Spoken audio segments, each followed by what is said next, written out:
शेर अर्ज करना चाहूँगी प्लीज। जो मेरे बाबा हमें बचपन से सुनाते आए हैं। अरे हाँ जी, कुछ यूँ है। आदम के किसी रूप में तहकीर न करना, आदम की किसी रूप में तहकीर न करना, फिरता है ज़माने खुदा भेजना।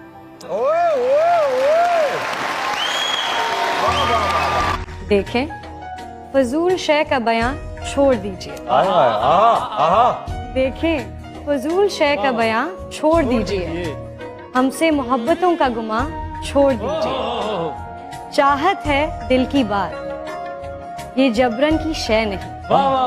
चाहत है दिल की बात, ये जबरन की शय नहीं, जो छोड़ दे जहां पे वहां छोड़ दे।